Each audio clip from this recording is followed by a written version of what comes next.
Bismillahirrahmanirrahim. Assalamualaikum warahmatullahi wabarakatuh. Alhamdulillahirabbil alamin wa bihi nasta'in ala umuri dunya waddin. Wassalatu wassalamu ala sayyidil amin. Asyhadu an la ilaha illallah wa anna Muhammadan abduhu wa rasuluh. Allahumma salli ala sayyidina Muhammadin al-Fatihi lima ughliqa wal khatim lima sabaqa. والناصر الحق بالحق والهادي إلى صراطك المستقيم وعلى آله وصحبه حق قدر ومقدار العظيم وعلى آله وصحبه أجمعين. قال رب اشرح لي صدري ويسر لي أمري واحلل عقدة من لساني يفقه قولي. اللهم فقهنا في الدين وعلمنا تأويل وارزقنا فهم النبيين وحفظ المرسلين وإلهام الملائكة المقربين برحمتك يا أرحم الراحمين. اللهم إنا نجعلك في نحور أعدائنا ونعوذ بك من شرورهم.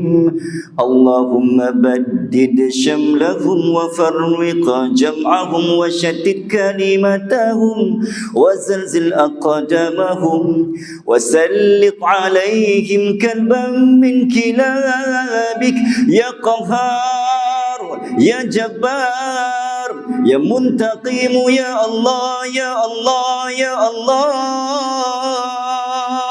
اللهم يا منزل الكتاب ويا مجري السحاب ويا هازم الأحزاب اهزمهم اهزمهم اهزمهم وانصرنا عليهم. Ya Allah, kami letakkan kamu di batang leher musuh-musuh kami, dan kami berlindung denganmu dari kejahatan mereka. Ya Allah, hancurkan kumpulan mereka. Ya Allah, pecahkan pakatan mereka. Ya Allah, leburkan pendirian mereka. Ya Allah, musnahkan langkah mereka. Cengkamkan anjing-anjingmu kepada mereka. Ya Allah yang maha memaksa, Ya Allah yang maha perkasa, Ya Allah yang maha membalas. Ya Allah, Ya Allah, Ya Allah, Ya Allah, yang turunkan kitab, yang gerakkan awan, yang tentewaskan tentera azab. Kalahkan mereka, kalahkan mereka, kalahkan mereka, dan kemenangan untuk kami. Takbir. Alhamdulillahirabbil alamin. Tuan Imam yang saya muliakan, pimpinan masjid, jawatan kuasa, pengurusan dan pentadbiran pengimarahan yang akan terus kekal dikuasa dan diperkasakan oleh Allah Azza wa Jalla dalam menjaga setiap inci bumi ini sebagai risalah dan juga wasiat tinggalan baginda Rasul sallallahu alaihi wasallam. Ya Allah, masjid ini masih gah berdiri. Kami masih sayu ya Allah. Kami rasa syahdu dan pilu. Syukur ya Allah, kami masih lagi mampu melekatkan dahi kami di atas kapet sejadah yang penuh tenang, aman dan harmoni. Sedangkan sahabat dan saudara kami yang berada di Gaza, di Palestin ya Allah, mereka hanya mampu sujud di atas cebisan dan runtuhan pasir. Mereka hanya mampu sujud ya Allah. Terkadang ada sujud di atas lelehan titis darah saudara jiran tetangga. Ada yang hanya mampu sujud di atas batu dan bata. Ada yang hanya mampu menyujud di atas pasir, berbumbungkan langit. Kami malam ini ya Allah duduk bersandar, baru 2 minit dah lena. Alhamdulillah. Ada yang rasa tak? Hashtag sila sentap. Ya Allah, tenang sejuknya kami duduk bawah aircon. Alhamdulillah. Sedangkan saudara kami, ya Allah, merindui untuk sujud tenang, aman. Mereka juga nak bersandar macam kami.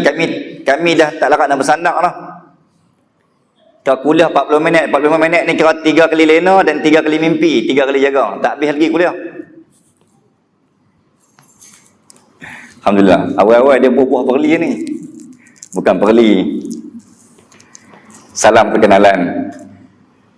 Alhamdulillah tuan-tuan, maka sebagai mukadimah perkenalan nak beritahu bahawa sallallahu alaihi wasallam Muhammad, hadis yang dibawa Imam Al-Qurtubi menyatakan tuan-tuan dalam kitab Abwabul Malahim wa Amaratul Fil Malahim, muka surat 923, dalam tajuk yang memperkatakan tentang peperangan besar dan tanda peperangan. Sallallahu alaihi wasallam Muhammad, hidup manusia ni tuan-tuan ada tanda. Nak masuk jalan raya, nak masuk simpang pun ada tanda. Recalculating, turn right. Ada tanda nak pergi masjid. Apa tanda? Awan itu kelam, itu tanda hujan nak turun. Sallallahu alaihi wasallam. Apa tanda orang ramai di masjid? Itu tanda lepas semayang ada makan free. Apa tanda burung perapat mematuk bunga di saban senja? Apa tanda himpunan umat menzahir cinta buat baginda? Maka hidup manusia ni memang ada tanda. Termasuk juga kematian. Gigi sudah kendur, uban sudah berterabur. Yang menunggu lubang, tak boleh sebut nampak? Tak mau mati ya? Allah buat mati pun ada tanda. Dan Allah buat dunia ni pun ada tanda. La taqumus sa'ah inna badais sa'ah. Dan dunia ni pun ada tanda menuju ke detik usia umur hujungnya. Dan bila sebut usia tuan-tuan, usia akhir zaman, usia bumi, usia umat, usia dunia, maka antaranya disebut dalam hadis yang dibawa oleh Imam Al-Qurtubi, umranu fi Baitul Maqdis kharabu Yathrib, wa kharabu Yathrib khurujul malhamah, wa khurujul malhamah fathu Qustantiniyah, wa fathul Qustantiniyah khurujud Dajjal, atau kama qala. Pemakmuran Baitul Maqdis, pembebasan dan penaklukan Baitul Maqdis merupakan tanda-tanda kehancuran Yathrib atau Madinah. Pembukaan kehancuran Yathrib, maka itu tanda bermulanya malhamah yang datang dari perkataan lahma ataupun lahmun. Peperangan lahmun dalam bahasa Arab daging. Peperangan akhir zaman disebut sebagai peperangan daging-daging. Maksudnya apa? Lagi ramai dan lagi besar skala peperangan, lagi banyak kilo daging yang akan terkorban. Maksudnya apa? Ramai manusia akan mati, daging-daging akan bertaburan, bertebaran, berpecahan, berpisahan daripada jasad. Sebagaimana yang kita tengok kemalangan ngeri tu, daging bertabur, suami kutip otak isteri, kutip tulang, kutip isi isteri, aksiden, kemalangan tragis. Maka macam itulah suasana gambaran peperangan Malhamah Al-Kubra, peperangan yang akan penuh dengan daging-daging berserak. Kita akan pijak daging kawan ni. Daging siapa ni? Tak kenal, muka dah tak ada. Rupanya kita sedang pijak jasad kawan kita. Suasana peperangan akhir zaman. Maka kata Nabi lagi, pemulaan berlakunya Malhamah Al-Kubra, peperangan yang penuh dengan daging-daging yang bertebaran dan berserakan, itu tandanya akan berlakunya pembebasan Konstantin ataupun penaklukan Turki buat kali yang kedua selepas penaklukan Konstantin pada zaman Sultan Muhammad bin Murad, Sultan Muhammad II bin Murad, Sultan Murad, ini Sultan Muhammad Al-Fatih. Dan pembebasan Konstantinopel, hadis riwayat Abu Daud mengatakan bahawa khurujud Dajjal, that is the sign, the final signal, isyarat akhir akan kemunculannya Dajjal. Jadi tuan-tuan, kronologi peristiwa akhir zaman ni bermula dengan Baitul Maqdis menjadi bukan hanya tanda tanya, Nak tahu kiamat ni tuan-tuan, dia boleh tengok kepada berapa benda. Satu, bangsa. Akhir zaman ni boleh dilihat melalui beberapa tanda. La ilaha illallah min syarri qad iqtaraba. Antara kamu akan lihat bangsa-bangsa ni akan berpecah. Umat Islam akan berserak 73 pintu, 73 jalan yang hanya sampai satu jalan, satu jalan. Nabi dan Allah nak terima satu akidah, satu bangsa, satu puak yang betul-betul akan membangkit, memenangkan Islam. Bangsa yang telah memulakan kemenangan membebaskan Al-Aqsa adalah bangsa Arab 636 Masihi. Bangsa Arab memulakan. Dalam ranking, bangsa Arab was the first nation in the world yang telah open and conquering the Al-Aqsa. Bangsa Arab telah membuktikan rekod dia selepas zaman kewafatan Nabi. Al-Aqsa menang di bawah pemerintahan dan pengurusan rekod bangsa Arab. Selepas bangsa Arab, baton Islam dipas kepada bangsa Kurdish.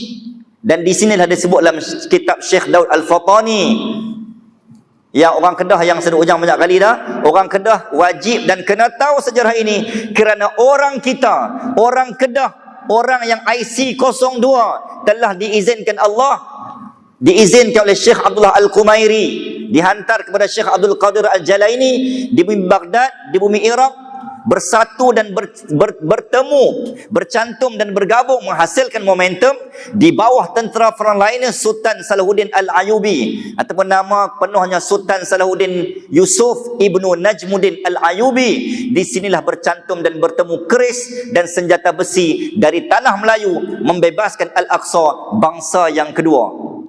Jadi bangsa Kurdish dan bangsa Melayu bersatu membebaskan Al-Aqsa pada ataupun lebih tepatnya pada 2 Oktober 1187. Bangsa yang ketiga yang membebas, yang menjaga, yang memelihara, Musalli ala Sayyidina Muhammad, yang dinamakan bangsa suku Kayi Turkmen. Ketika mana Sultan Selim I sehinggalah Sultan Abdul Hamid II, 400 tahun, bermula 1517 until 1917 Masihi, 400 tahun, setiap inci bumi Al-Aqsa terjaga dan terbela. Bau Palestin pun Yahudi haram, apatah lagi pijak. Maka bangsa yang ketiga adalah bangsa Turki. Dan setelah jatuhnya Turki kepada bumi, kepada British, dan diserahkan kepada Yahudi 1946, 49, 48, akhirnya tuan-tuan, tak ada lagi yang bangsa bangkit berjuang membebaskan. Apakah itu pertanda bangsa yang datang daripada Padang Merah, MBI ini, yang akan membebaskan Palestin Al-Aqsa? Aku semangat, hampa lena.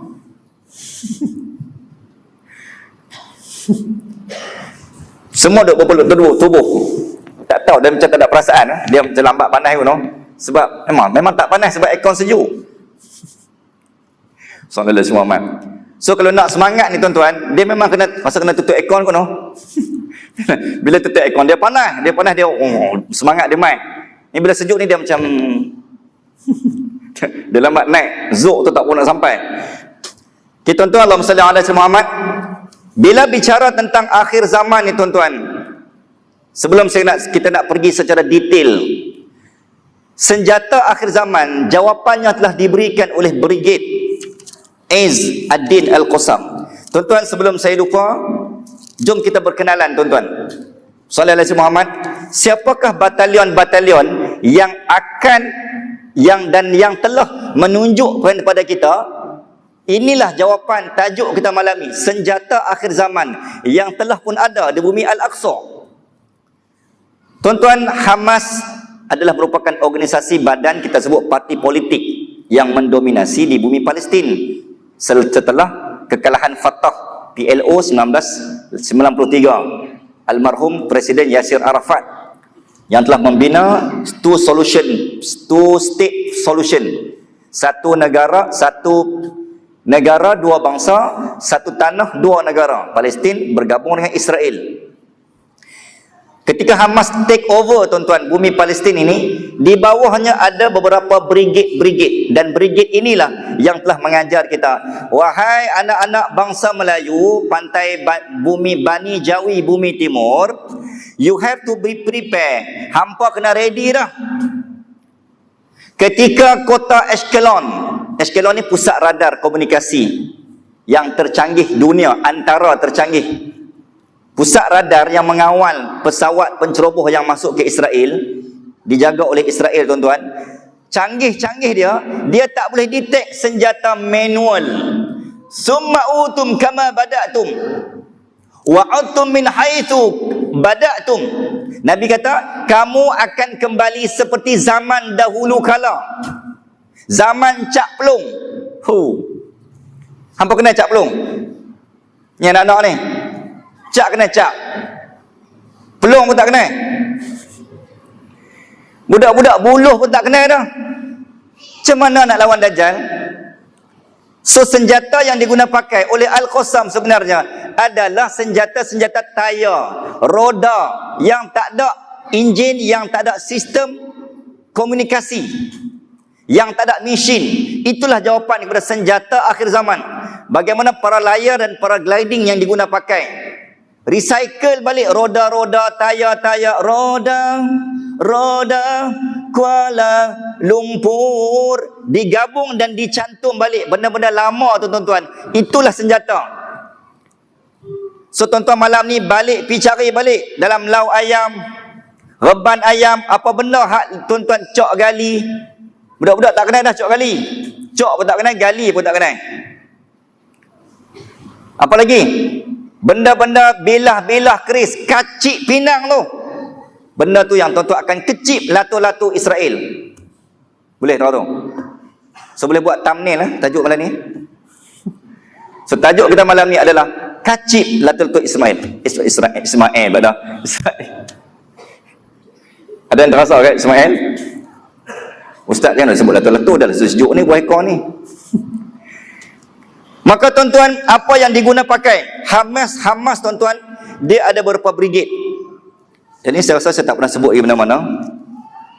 Sallallahu alaihi wasallam. Yang pertama, brigade yang dimiliki, yang dipunyai di bawah parti dan organisasi Hamas.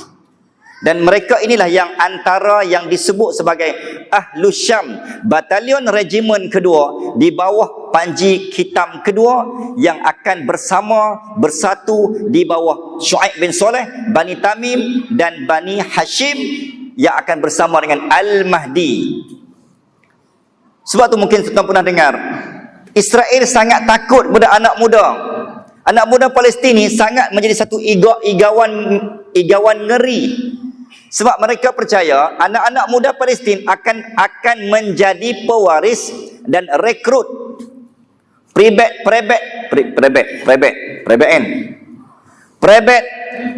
akan menjadi constable, untuk polis constable, untuk askar disebut prebet. Depa ni akan rekrut. Yang pertama disebut brigade Kataib Syahid Al-Qassam, tu yang pertama. Yang kedua, brigade yang dimiliki oleh Hamas, yang bergabung dengan Al-Qassam, yang kita duk dengar Al-Qassam saja.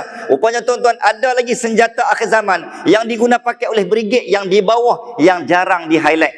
Yang kedua, An-Nukhbah, komando laut, pasukan laut. Ketika para gliding naik melalui jalan atas, ada satu brigade yang nama An-Nukhbah. Mereka bergabung menakluki pelabuhan Zaqim Utara, Sallallahu Alaihi Muhammad, serang hendak berlaku darat dan laut. Strategi ini tuan-tuan diguna pakai oleh brigade Al-Fatih pada 1453. Napoleon Bonaparte pernah kata, siapa yang menguasai dan memiliki mana-mana kekuatan anggota pelatun perairan laut terkuat dunia, maka they will conquering the world. Siapa yang ada kekuatan armada laut, TLDM, APMM, maritim, itu aset military dan infantry kita kan, ketenteraan milik Malaysia in terms of sea. Siapa yang kekuatan anggota tentera laut dia hebat, dia akan kuasai dunia. Tuan-tuan percaya, tuan-tuan peganglah teori ni. Sebab dunia ni 70% laut, hanya 30% yang land, darat. Sebab tu kekuatan yang terkuat dunia tuan-tuan untuk menjatuh dan meruntuhkan kota Konstantin adalah dengan kekuatan armada laut Sultan Muhammad Al-Fatih yang telah dikuasai dan dipegang, dipimpin oleh brigade dan General Zaganos Pasha. Allah Hamdul Sun. Dan sejarah ni kita tak berapa nak minat dulunya.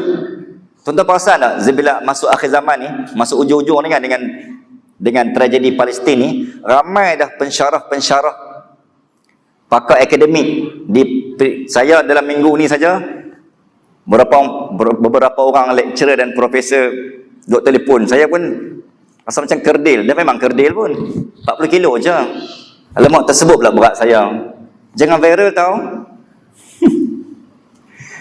Tak pernah penceramah bagi tahu berat dia. Aku seorang aja.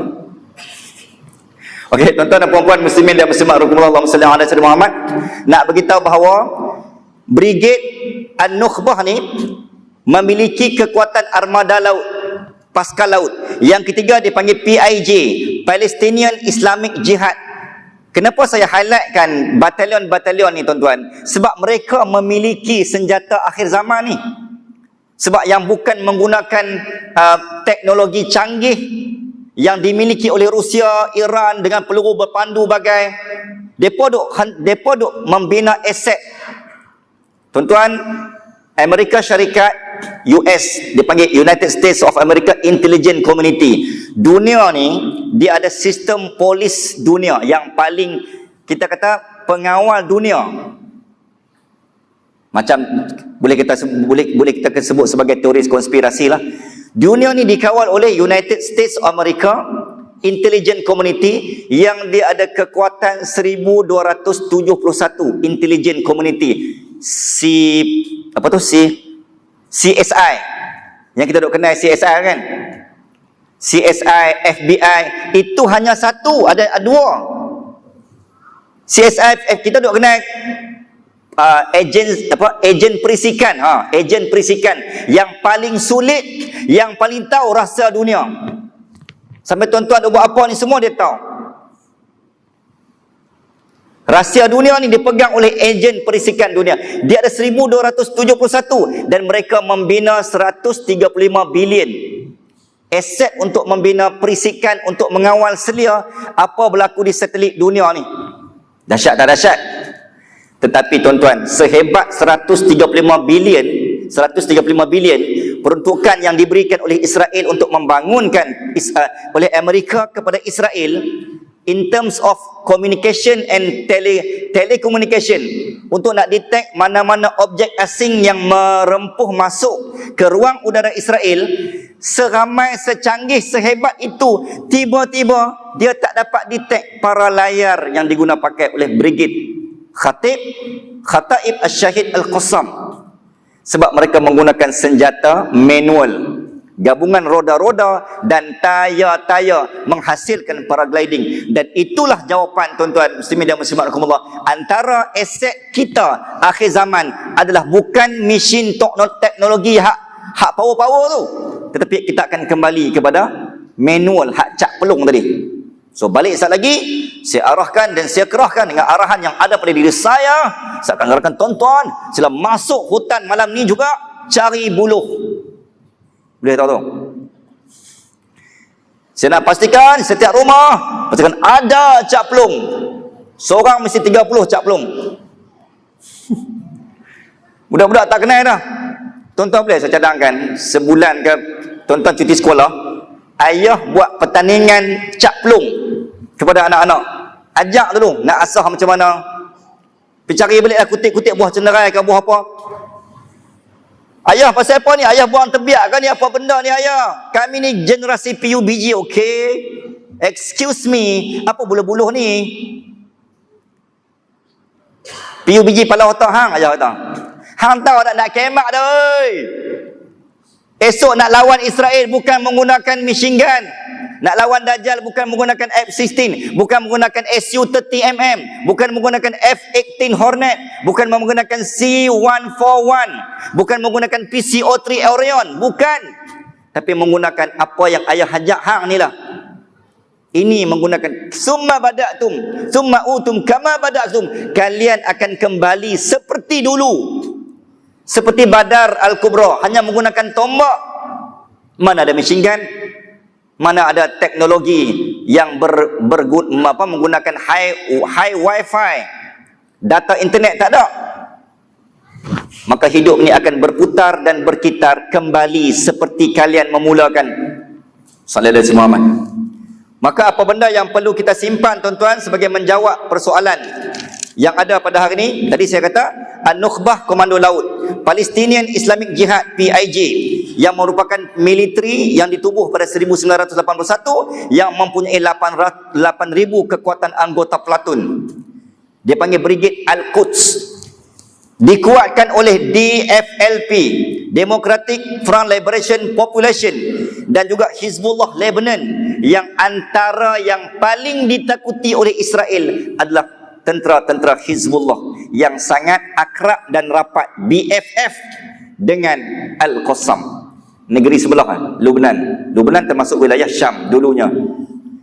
Dan satu lagi brigade yang terpencil tetapi kuat, iaitu Brigade Syuhada Al-Aqsa. Inilah yang dikatakan dalam hadis Nabi, tuan-tuan. Hadis yang dibawa oleh Abdullah ibnu Abbas. Nabi kata akhir zaman nanti hampa akan jumpa dengan satu batalion yang terpecah kepada tiga. Satu wilayah daripada Khurasan, satu daripada Syam, dan yang ketiga dari timur, yang Nabi tak sebut spesifik di mana negara dan negeri mana yang panji ketiga itu. Tapi Nabi kata apa? Negeri itu Taifah Mansurah, batalion yang akan menggunakan senjata akhir zaman tu, dia mesti datang dari negara yang dia dizalimi oleh rakyat dia dulu. Dia akan kalah, rakyat dia tewas, Islam dia lemah. Negara tu dah Nabi bagi dah ciri-ciri. Akan bertemu dengan pemimpin zalim, akan ditindas oleh pemimpin, dia kalah, lemah, Islam lelah dan lemah, runtuh dan jatuh. Dan di celah keruntuhan dan kejatuhan itulah, bila sampai masa yang dinantikan untuk berbai'ah dengan Imam Mahdi, maka negara batalion itu daripada timur itu akan bangkit, menguat dan menjernih, melurus Sallallahu Alaihi Muhammad, dan menyatukan, menjulang kembali, meletakkan Islam di puncak yang tertinggi. Al-Islamu ya'lu wa la yu'la alaih. Dan tuan-tuan, kalau kita kenal dah panji hitam pertama, mungkin Taliban daripada Khurasan, senjata akhir zaman dipegang oleh mereka. Senjata akhir zaman yang dipegang oleh brigade, inilah negara Syam ni, itulah senjata dia. Dia ada rule, dia ada network of tunnel, Al-Anfaq Juhumiyah, drone Ababil 123, yang ni yang aset-aset militeri yang dimiliki oleh Brigade Al-Qassam. Dan tuan-tuan dan puan-puan muslimin dan muslimat, Sallallahu Alaihi Wasallam Muhammad, dalam kajian The Table of Nation dalam sejarah lama, arkeologi, geofizik dan geobumi ini, tuan-tuan, mengatakan bahawa antara senjata yang akan diguna pakai bila menentang akhir zaman nanti adalah senjata yang datang daripada bumi timur, tidak lain dan tidak bukan, dia hanya ada di bumi tanah Melayu, lebih tepatnya di bumi Kedah Tua, yang pernah dihantar ke Al-Aqsa, namanya Sungai Batu Merbuk Besi. Tuan-tuan, besi ni ada 3 di dunia ni, hanya ada bumi yang ada sumber besi ni 3 dia. Yang pertama di Yaman, Sallallahu Alaihi Muhammad, di Yaman, dan yang kedua di juga semenanjung belah Iraq sana, semenanjung tengah lah kita kata, semenanjung Arab Tengah, Sallallahu Alaihi Muhammad. Dan yang ketiga, tuan-tuan, adalah daripada Qolah. Dalam kitab sejarah disebut Qolah, dan Qolah itu adalah negeri Kedah, tanah Melayu. Negeri Kedah, negeriku, negeri Kedah, negeriku. Tuan-tuan muslimin dan muslimat Allah, punya spesialnya lagu Negeri Kedah ni, dia ada sultan, ada kalimah sultan. Saya rasa mana-mana lagu-lagu negeri dalam Malaysia, hanya Kedah saja yang digabungkan dengan sultan. Sebab nak bagi tahu bahawa dalam mana-mana kerajaan institusi diraja dunia, hanya Kedah sahaja yang memiliki sistem institusi diraja yang paling panjang, paling lama dan paling tidak terputus walaupun satu sanad keturunan. Tuan-tuan himpunlah mana-mana Great Britain punya raja ke, Maharaja Jepun ke, semua raja-raja dunia ni tuan-tuan, hanya Kedah yang diangkat oleh UNESCO World Heritage mengatakan Kedah was the longest and the oldest, paling lama dan paling panjang sejarahnya. Dalam catatan yang saya temui tuan-tuan, dah sampai Raja Parsi ke Kedah ni pada tahun 630 Masihi. 630 Masihi tuan-tuan adalah 2 tahun sebelum Nabi wafat. Maksudnya Islam sampai di sini ketika Nabi masih ada. Catatan rekod jelas, bukti dan data dan yang dapat ditashihkan. 625 dalam kitab Dr. Haikal Hasan, seorang sejarawan Indonesia, Sallallahu Alaihi Muhammad, dia kata apa? Syekh Siyufid Daulah, dihimpunkan fakta dan data 625 Masihi, Nabi hantar Ibnu Mas'ud, Nabi hantar Khalifah Sayyidina Ja'far bin Abi Talib, Nabi hantar sahabat nak bawa Islam ke bumi sini, timur Nusantara ni tuan-tuan, sehingga wafat di bumi Aceh, Sumatera. Sebab tu ditemui beberapa makam sahabat yang berusia 600 tahun lebih di bumi Nusantara. Itu tandanya apa? Nabi dah bagi signal, hampa ni geng-geng Kedah ni, geng-geng Penang ni, kepala mula goyang. Hampa ni geng-geng utara ni, jangan buat leceh, jangan ranja, jangan sempoi. Hampa ni akan bangkit membebaskan Al-Aqsa. Aku dah hantar dah sahabat aku dah hantar dah orang-orang aku dah hantar dah panglima-panglima perang sehingga wafat di sana. Itu signal jelas bahawa kalian Bani Timur, kalian Bani Melayu ni, walaupun Nabi tak sebut jelas Melayu, tapi Nabi bagi signal batalion ketiga akan datang dari timur. Jadi bila sampai tajuk Palestin ni tuan-tuan, saya dah kongsi banyak kali dah. Sallallahu Alaihi Muhammad, dia ada 3 tanah yang kita kena jaga bersama. 3 tanah wakaf. Tanah wakaf ni apa? Tidak boleh dijual, tidak boleh diwarisi dan tidak boleh dihancurkan. Memang kena kekal abadan abada sampai hari kiamat. Pemiliknya tidak boleh dipindah milik nama tanah wakaf. Maka tanah wakaf itulah yang pertama, Baitul Maqdis dan Masjidil Aqsa. Itulah tanah kita. That is why bila apa berlaku setiap inci tanah Palestin dan Al-Aqsa, kita kena ambil tahu, hey, hampa buat apa tanah kami tu? Ini bukan isu kemanusiaan. This is not a humanities issue, but this is cerita tentang maruah agama, pembelaan maruah dan tanah kami. Palestin is our land too. Palestin is tanah kami juga.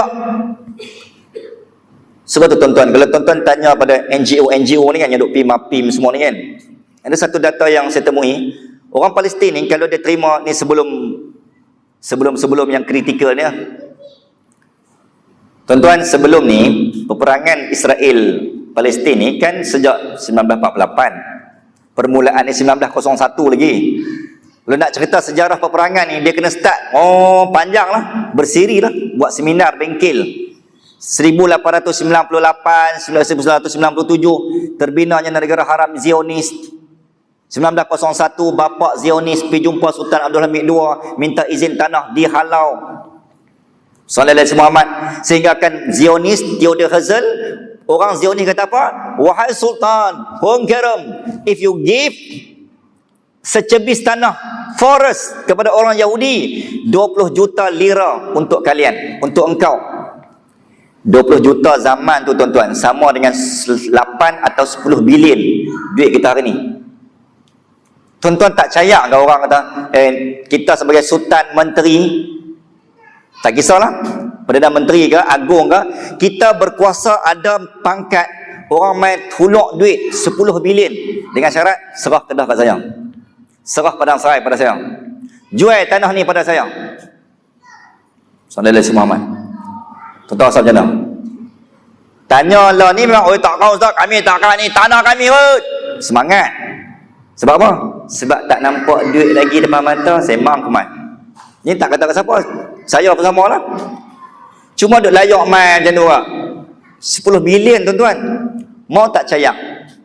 Apalagi yang dijanjikan oleh bapa Zionis, dengan syarat Sultan Uthmaniyah bagi tanah, kami akan bina Universiti Al-Aqsa secara percuma. Nampak tak? Dia umpan, dia pancing emosi psikologi Sultan. Sampai tahu tu, kusangkakan panas sampai ke petang, rupanya hujan di tengah hari.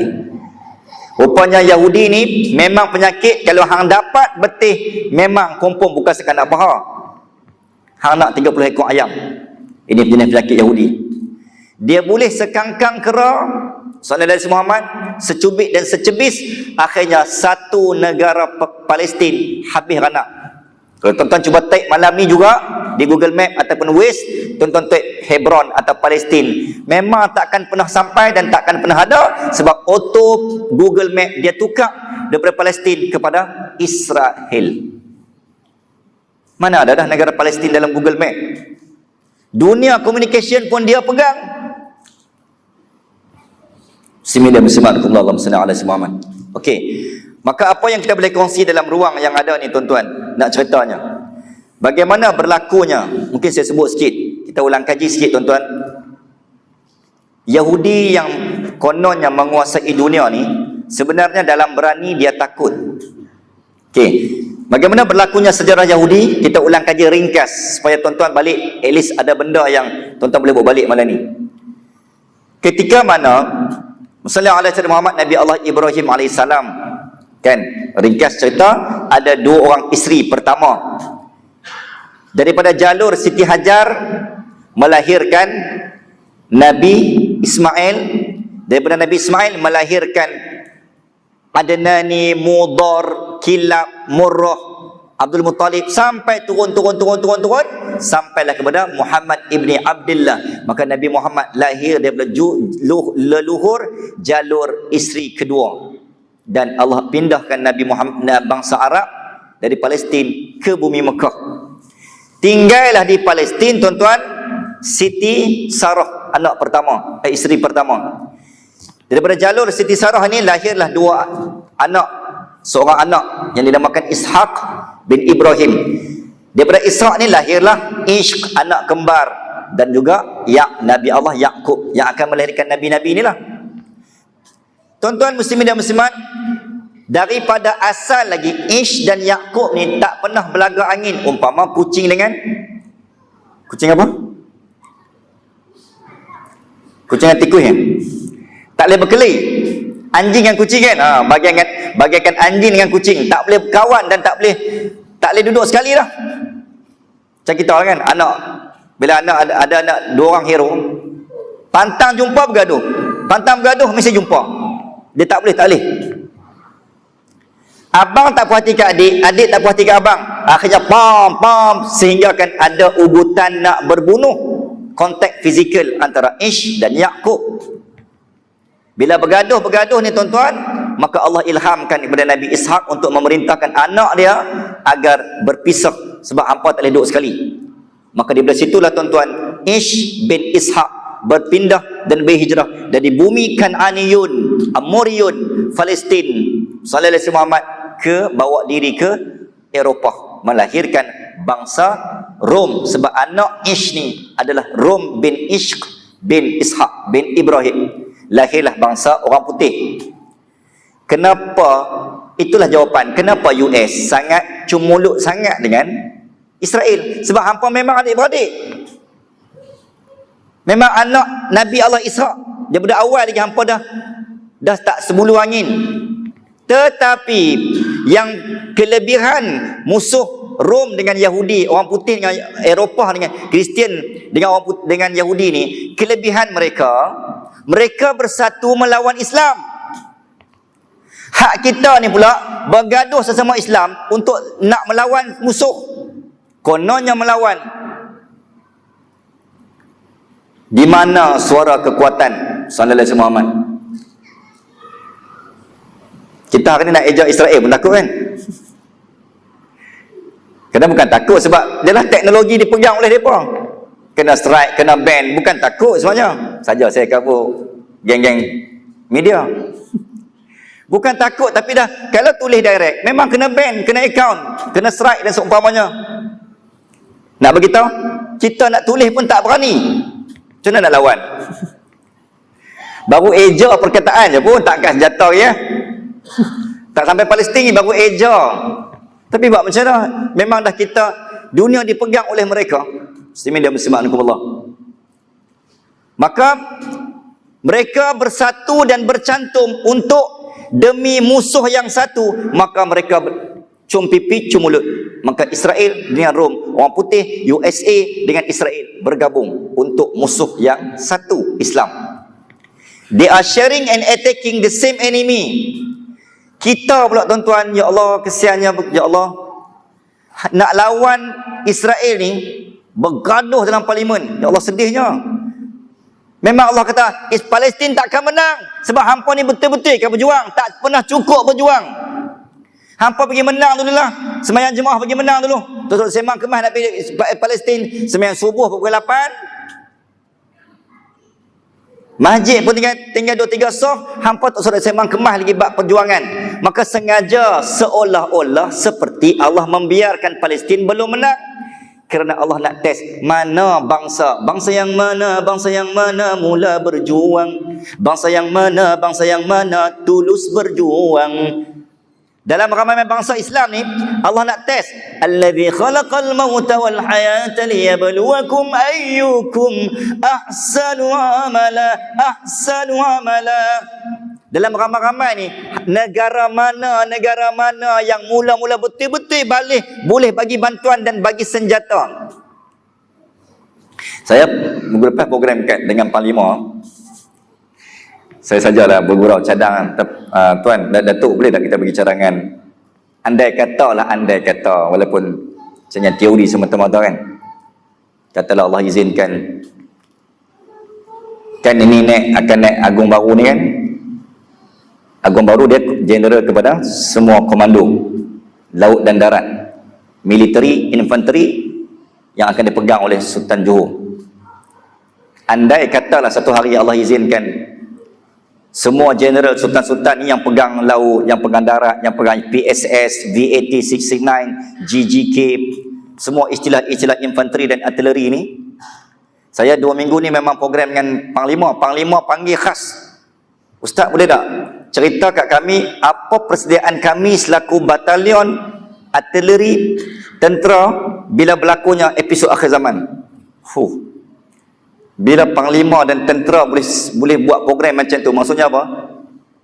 Mungkin saya kata memang tak mustahil brigade semua yang ada ni, TLDM, TUDM, Pascal, semua aset-aset tentera Malaysia akan bergabung dan mungkin mereka lah adalah batalion ketiga di belakang Al-Mahdi.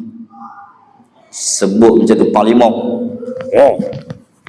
Pasal bukan sekat meremang bulu rumah, meremang semua bulu yang ada.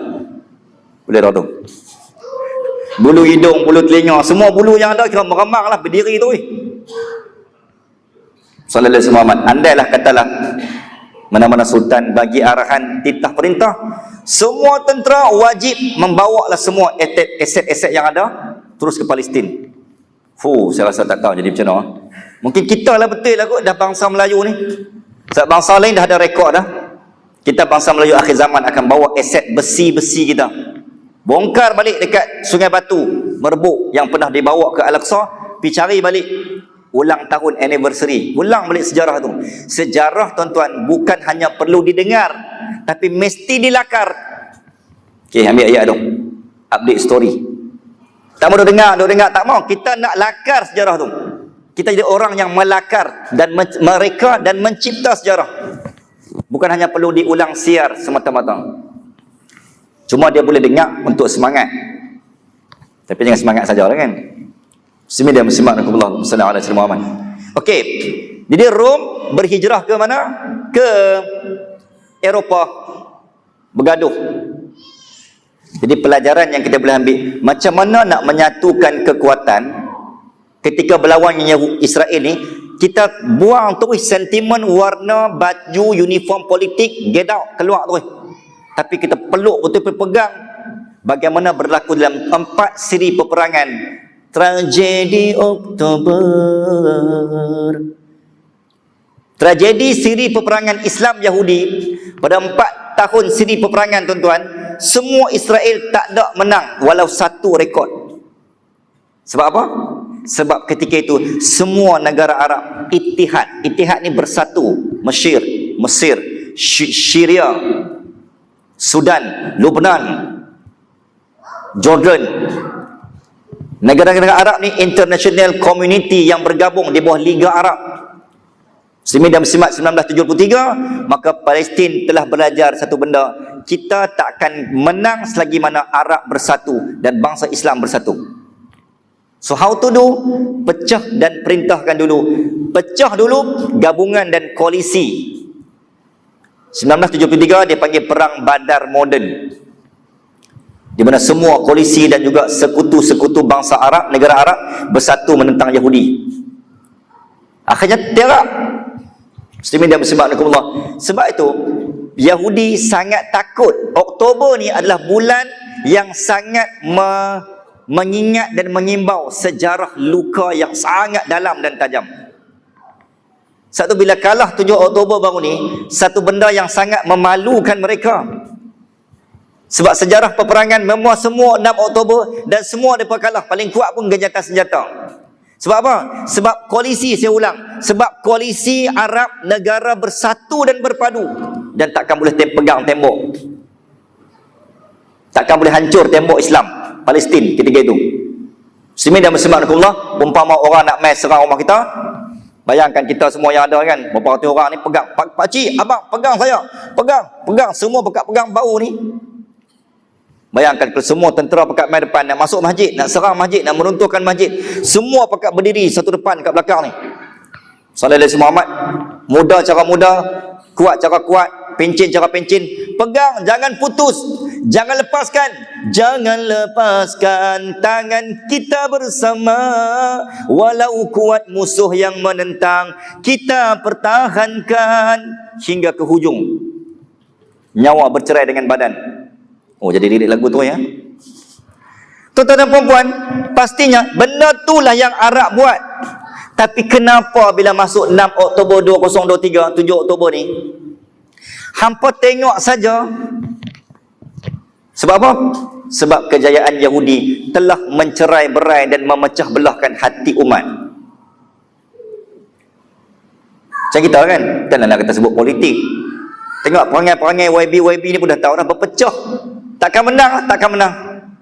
Kalau macam ni punya cara dan gaya, terus duk hancur Israel, tak payah. Sebelum nak hancur menjerit tu, settle dulu soft kita. Settle dulu kesatuan hati kita. Baru hampir boleh nak pijak bendera ke nak bakar. Yang tu kemudian, that is technical. Spiritual dia ialah kekuatan ittihad. Tu saya kata tadi, ayat yang saya baca, aku uji apa je musibah di dunia ni, aku nak tengok mana bangsa, mana umat, mana rakyat, mana pemimpin dunia yang betul-betul boleh berani pergi tembak depan mata Israel. Tuan-tuan, dalam rekod ada 2 pemimpin negara yang pernah tembak on the spot. Short distance rifle, Sallallahu alaihi Muhammad, kepala Israel. Siapa? Muammar Gaddafi dan juga almarhum Saddam Hussein. Ini dalam sejarah. Tapi dua-dua pemimpin ini telah apa berlaku? Bertemu, berakhir dengan jalan yang sangat menyedihkan. Siapa yang menjadi angkara, tuan-tuan? Angkara inilah penjajah British, Inggeris, Yahudi. Mereka tahu dua pemimpin ni, dua susuk tubuh ni, selagi mana perintah negara, Sunni takkan mampu dipecah kepada Syiah. Macam mana berlaku dekat Iraq hari ni. Yahudi percaya antara sebab kenapa Palestin perlu ditakluk ialah year 2000 is year to Messiah Kingdom, ke arah negara pentadbiran Dajjal. Dalam kitab lama mereka, kepercayaan mereka yang mereka pegang, Dajjal tak akan turun selagi mana negara baby tidak dihancurkan, kerana mereka pernah menghancurkan kami. Bibabil Harut wa Marut dalam surah Al-Baqarah. kerajaan Babylon. Kerajaan Babylon adalah negara Iraq. Sebab tu Yahudi provok dan sogok kepada US, George W. Bush waktu tu 2003 untuk cari jalan supaya dihalalkan tindakan mereka. Saddam Hussein, pembela dan benteng singa akhir umat Islam yang bersunni di Iraq mesti dihancurkan. Akhirnya pemimpin umat Islam dihina, tuan-tuan, dan dibina naratif kata Saddam Hussein ni sesak, jahat, zalim, sehingga dunia percaya bila mati Saddam Hussein, pada muka kita. Berapa orang tahu itulah pejuang sebenar, walaupun ada sisi gelap dia, kita tak mau sebab tu. Tapi dia pernah tembak dan paling berani yang menentang, membunuh Zionis. Sebab tu dia cipta episod supaya dua orang pemimpin ni, Muammar dan Saddam Hussein, mesti dibunuh. Barulah bila masuk. Akhirnya Iraq habis. Jadi apa dalam Iraq? Mana ada pembela lah yang seberani itu. Sallallahu alaihi wasallam. Tuan-tuan, jadi berlakulah krisis ini. Maka Rom bawa ke Iraq, Rom berpindah ke Eropah. Siti Hajar bangsa Arab di Mekah, Rom ke Eropah, dan tinggallah bangsa anak Nabi Yakub. Daripada anak Nabi Yakub, tuan-tuan, lahirlah Nabi Yusuf. 4 orang isteri melahirkan 12 keturunan anak, antaranya Nabi Yusuf. Daripada Yusuf, tuan-tuan, Allahumma salli ala Muhammad, lahirlah keturunan adik-beradik yang namanya Imran. Daripada Imran turun ke bawah, lahirlah Nabi Musa dan Nabi Harun. Daripada Nabi Harun, lahirlah bawahnya anak cucu cicit yang bernama Nabi Ilyas dan Nabi Ilyasya. Daripada Yusuf lahirlah adik-beradiknya, lahirlah Bunyamin. Daripada Bunyamin lahirlah Nabi Yunus alaihi salam. Daripada anak keempat dari isteri pertama yang bernama Yahuza. Daripada Yahuza ini melahirkan Nabi Daud. Daud melahirkan Sulaiman. Sulaiman melahirkan Zakaria. Zakaria melahirkan Nabi Yahya. Yahya adik-beradiknya Hanan berkahwin dengan Imran. Daripada Imran melahirkan Maryam. Maryam melahirkan Nabi Isa. Daripada keturunan jalur leluhur bermula Yahuza ke bawah, itulah kumpulan yang disebut bangsa Yahudi. Apa beza dengan Bani Israel? Nama-nama yang saya sebutkan yang tidak termasuk di bawah keturunan Yahudi tadi, maka itulah Bani Israel. Kesimpulannya, semua Yahudi adalah Bani Israel dan tidak semua Bani Israel adalah Yahudi. Boleh faham fakta tu? So kita bila nak marah Yahudi, jangan kita hancur Israel. Israel mana yang kita laknat ni? Sebab tak semua Israel ada Yahudi. Nabi Musa, Nabi Harun semua Israel, tapi bukan Yahudi. Sebab tu Rasul mengaji fakta sirah, supaya kita letak kemarahan, nak kecam biar kecam bertempat. Hang attack biar attack yang musuh yang patut hang attack. Yang attack yang tak senjata depan adik-beradik hang tu pasal apa? Akhirnya Islam sama Islam berbunuh, mati perang saudara. Penyakit umat akhir zaman ni, dia marah tu bagus. Sebab marah ada momentum dan tenaga.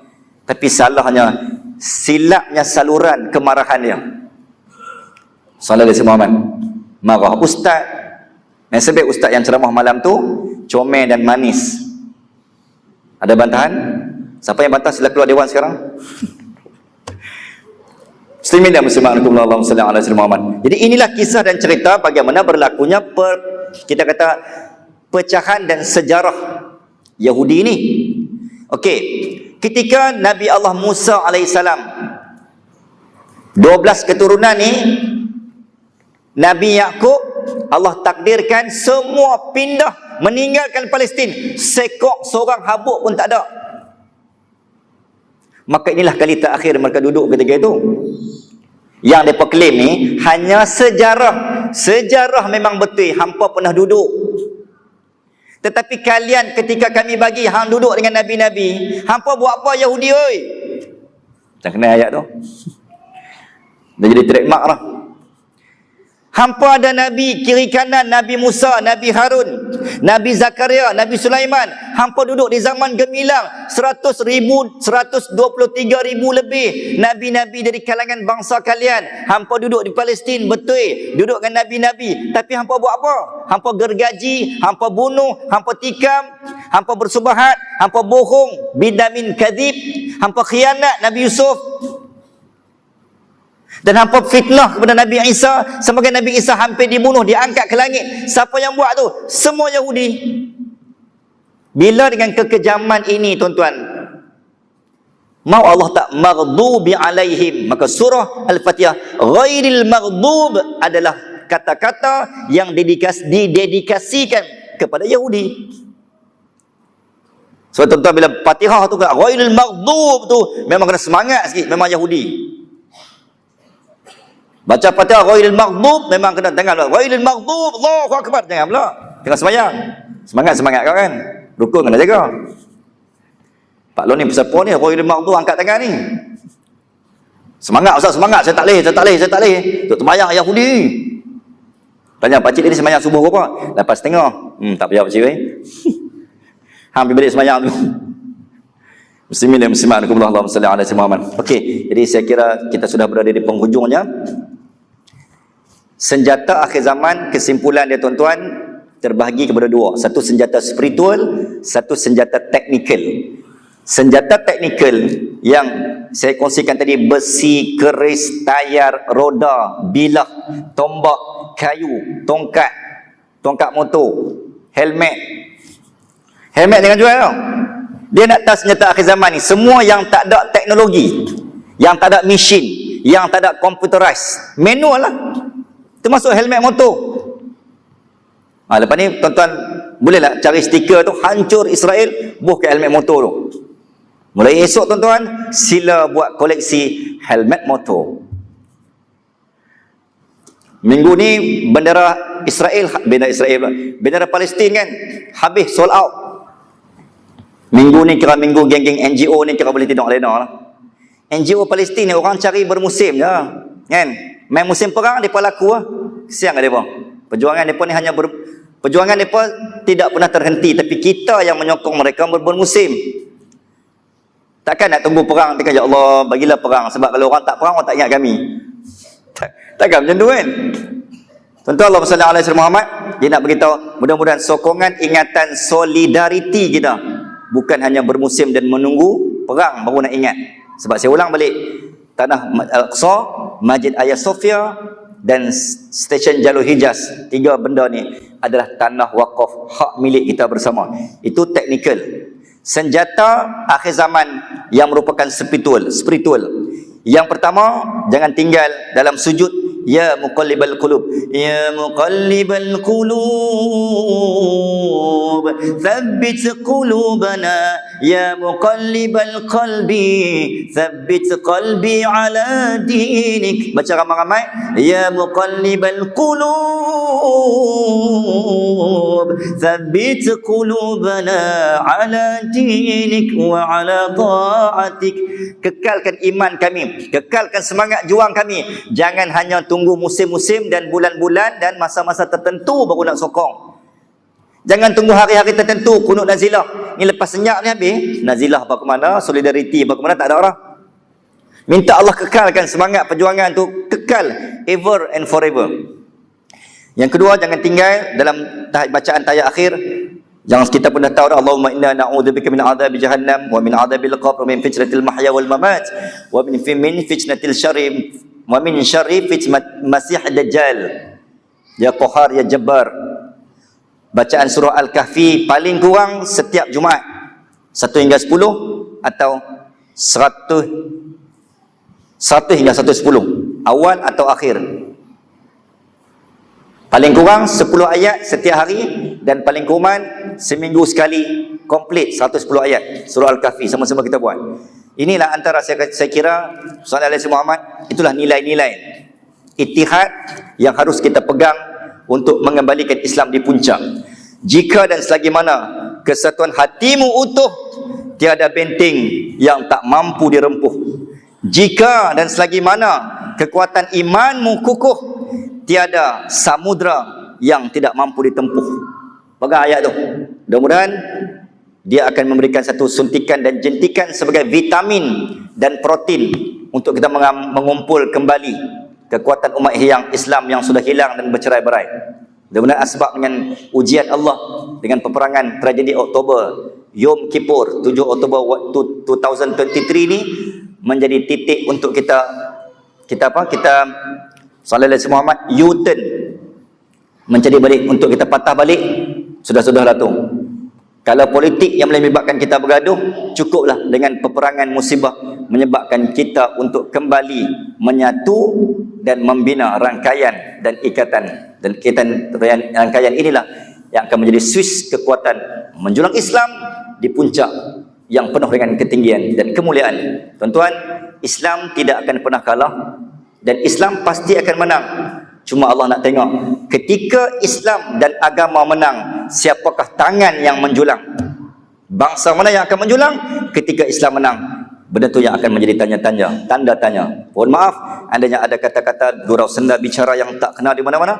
Mudah-mudahan Allah berikan saya dan tuan-tuan insya-Allah pencerahan dan kekuatan jiwa untuk move better and better, menyelamat dan mengagam agama ini yang sudah sampai di hujung tanduk. Aku liqaul hadza. Terima kasih pihak masjid atas segala sokongan dan dukungan jemputan. Qul qawla hadza wa astaghfirullahal azim li wa lakum wa billahi taufiq wal hidayah. Wassalamualaikum warahmatullahi wabarakatuh. Bismillahirrahmanirrahim. Allahumma inna nas'aluka 'ilman nafi'a wa 'amalan salihan mutaqabbala wa rizqan wasi'a wa shifaa'an min kulli da'. Wa sallallahu ala sayyidina Muhammad wa ala ali Muhammad walhamdulillahi rabbil alamin. Taqabbalallahu minna wa minkum. Taqabbal ya karim.